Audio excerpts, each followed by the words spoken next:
ಎಲ್ರಿಗೂ ನಮಸ್ಕಾರ. ನಾನೇ ದಿನ ಮತ್ತೊಬ್ಬ ವಿಶೇಷ ವ್ಯಕ್ತಿಯ ಪರಿಚಯದೊಟ್ಟಿಗೆ ನಾನು ನಿಮ್ಮ ಮುಂದೆ ಬಂದಿದ್ದೀನಿ.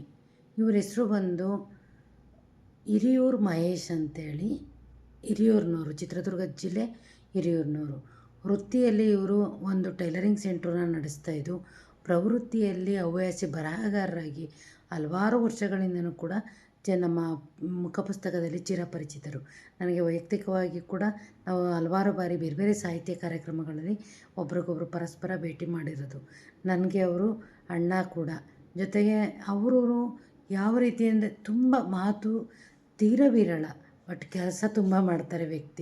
ವ್ಯಕ್ತಿ ಕೂಡ ತುಂಬ ವ್ಯಕ್ತಿತ್ವ ಹೇಗೆ ವಿಶೇಷನೋ ವ್ಯಕ್ತಿ ಕೂಡ ಹಾಗೇ ವಿಶೇಷವಾಗಿರುವಂಥದ್ದು. ಪ್ರತಿಯೊಬ್ಬ ಮಹಿಳೆಯರನ್ನು ಕೂಡ ತುಂಬ ಬಾಂಧವ್ಯಯುತವಾಗಿ ಎಲ್ಲರ ಜೊತೆ ಕೂಡ ಒಡನಾಟದಲ್ಲಿ ಇರುವಂಥದ್ದು. ಎಲ್ಲರೊಟ್ಟಿಗೂ ಕೂಡ ಪರಸ್ಪರ ತುಂಬ ಅಣ್ಣ ತಂಗಿ ಅನ್ನುವಂಥ ಬಾಂಧವ್ಯದಲ್ಲಿ ಗಟ್ಟಿಯಾಗಿ ಪ್ರತಿಯೊಬ್ಬರ ಜೊತೆನೂ ಕೂಡ ಹಲವಾರು ವರ್ಷಗಳಿಂದನೂ ಕೂಡ ನಿರಂತರವಾಗಿ ಅನ್ಯೋನ್ಯತೆಯಿಂದ ನಮ್ಮಗಳ ಜೊತೆ ಇರುವಂಥ ಒಬ್ಬ ವಿಶೇಷ ವ್ಯಕ್ತಿ. ಇವ್ರದ್ದು ಒಂದು ಬರಹನ ನಾನು ಇವತ್ತು ನಿಮ್ಮ ಮುಂದೆ ವಾಚನ ಮಾಡ್ತಾ ವ್ಯಕ್ತಿ ಪರಿಚಯನ ನಾನು ಮಾಡಿಕೊಡೋದಕ್ಕೆ ಇಚ್ಛೆಪಡ್ತೀನಿ. ಇವ್ರು ಬರೆದಂಥ ಒಂದು ಬರಹ ಏನಪ್ಪ ಅಂದರೆ, ಎದೆಗೆ ಬಿದ್ದ ಅಕ್ಷರ ಅನ್ನುವಂಥ ಶೀರ್ಷಿಕೆಯನ್ನು ಹೊತ್ತಿರುವಂಥದ್ದು. ಬರಹದ ಶೀರ್ಷಿಕೆ ಎದೆಗೆ ಬಿದ್ದ ಅಕ್ಷರ ಅನ್ನುವಂಥದ್ದು. ನೀ ತೊರೆದು ಹೋದಾಗ ನಾನು ಹೋಗಬಹುದಿತ್ತು, ನೀ ತೊರೆದು ಹೋದಾಗ ನಾನು ಹೋಗಬಹುದಿತ್ತು. ಎದೆಗೆ ಬಿದ್ದ ಅಕ್ಷರ ಬಿಡಲಿಲ್ಲ, ಎದೆಗೆ ಬಿದ್ದ ಅಕ್ಷರ ಬಿಡಲಿಲ್ಲ. ಬೀದಿಗೆ ಬಿದ್ದರೂ ನನ್ನ ಜೀವವಿನ್ನೂ ಮುಗಿದಿರಲಿಲ್ಲ, ಬೀದಿಗೆ ಬಿದ್ದರೂ ನನ್ನ ಜೀವವಿನ್ನೂ ಮುಗಿದಿರಲಿಲ್ಲ. ನಿನ್ನ ಕಳೆದುಕೊಂಡ ವಿರಹದಲ್ಲಿ ಅಲೆಮಾರಿಯಾಗಬೇಕಿತ್ತು, ನಿನ್ನ ಕಳೆದುಕೊಂಡ ವಿರಹದಲ್ಲಿ ಅಲೆಮಾರಿಯಾಗಬೇಕಿತ್ತು. ಕೂದಲು ಬೆಳೆಸಿ ಬಟ್ಟೆ ಕೊಳಕಾಗಿಸಿ, ಕೂದಲು ಬೆಳೆಸಿ ಬಟ್ಟೆ ಕೊಳಕಾಗಿಸಿ ಸಮಾಜಕ್ಕೆ ತೋರಿಸಲು ನನ್ನ ಜೀವವಿನ್ನೂ ಮುಗಿದಿರಲಿಲ್ಲ, ಸಮಾಜಕ್ಕೆ ತೋರಿಸಲು ನನ್ನ ಜೀವವಿನ್ನೂ ಮುಗಿದಿರಲಿಲ್ಲ. ಮೌನಿ ನಾನಾಗಿದ್ದೆ, ಮಾತು ಬಂದರೂ ನಗೆಯು ಚಿಮ್ಮುತ್ತಿತ್ತು, ನೋವಿದ್ದರು. ಮೌನಿ ನಾನಾಗಿದ್ದೆ, ಮಾತು ಬಂದರೂ ನಗೆಯೂ ಚಿಮ್ಮುತ್ತಿತ್ತು, ನೋವಿದ್ದರು. ಕಣ್ಣಾನಿ ಜಿನುಗಿತ್ತು, ಕಣ್ಣಾನಿ ಜಿನುಗಿತ್ತು, ಯಾರು ಕಾಣದ ಪರದೆ ಹಿಂದೆ, ಯಾರು ಕಾಣದ ಪರದೆ ಹಿಂದೆ.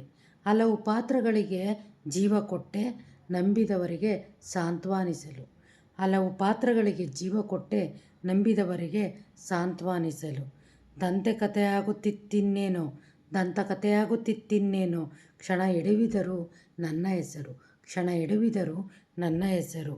ಕಥೆಯಾಗದೆ ಗತಿಗಾಗಿ ದುಡಿದೆ, ಕಥೆಯಾಗದೆ ಗತಿಗಾಗಿ ದುಡಿದೆ, ಕಾರಣ ಜೀವವಿನ್ನೂ ಮುಗಿದಿರಲಿಲ್ಲ, ಕಾರಣ ಜೀವವಿನ್ನೂ ಮುಗಿದಿರಲಿಲ್ಲ. ಎಂಥ ಅದ್ಭುತವಾದಂಥ ಕತೆ ಇದು. ತನ್ನನ್ನೇ ನಂಬಿರೋರಿಗೋಸ್ಕರ ಎಷ್ಟೇ ತಾನು ಹಿಂಸೆ ನೋವುಗಳನ್ನ ಅನುಭವಿಸಿದರೂ ಕೂಡ ತನ್ನವರಿಗಾಗಿ ತಾನು ಬದುಕುವಂತಹ ಒಂದು ಪರಿಪಾಟಲನ್ನು ಈ ಬರಹದಲ್ಲಿ ತುಂಬ ಚೆನ್ನಾಗಿ ಬಿಂಬಿಸಿದ್ದಾರೆ. ಜೊತೆಗೆ ಒಬ್ಬ ಪ್ರೇಮಿಯ ಕತೆ ಕೂಡ ಈ ಬರಹದಲ್ಲಿ ಬಿಂಬಿತ ಆಗಿರುವಂಥದ್ದು. ತುಂಬ ಅದ್ಭುತವಾದಂಥ ಬರಹನ ನಮಗೆ ಕೊಟ್ಟಿದ್ದೀರಣ್ಣ.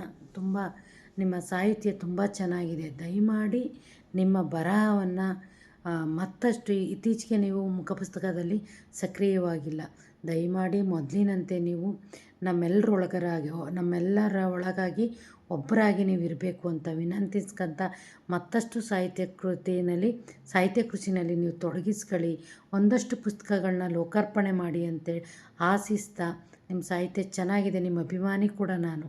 ದಯಮಾಡಿ ಮೊದಲಿನಂತೆಯೇ ಸಾಹಿತ್ಯ ಕೃಷಿನಲ್ಲಿ ನೀವು ಗಟ್ಟಿಯಾಗಿ ನೆಲೆಯೂರಿ ಅಂತ ವಿನಂತಿಸ್ಕೊಂತ ನಿಮ್ಮ ಬರಹವನ್ನು ನಾನು ವಾಚನ ಮಾಡೋದಕ್ಕೆ ಅವಕಾಶ ಕೊಟ್ಟಿದ್ದಕ್ಕೆ ಅನಂತ ಧನ್ಯವಾದಗಳು. ನಿಮ್ಮ ಭವಿಷ್ಯ ಬಂಗಾರವಾಗಲಿ, ಶುಭವಾಗಲಿ. ಎಲ್ರಿಗೂ ಧನ್ಯವಾದಗಳು.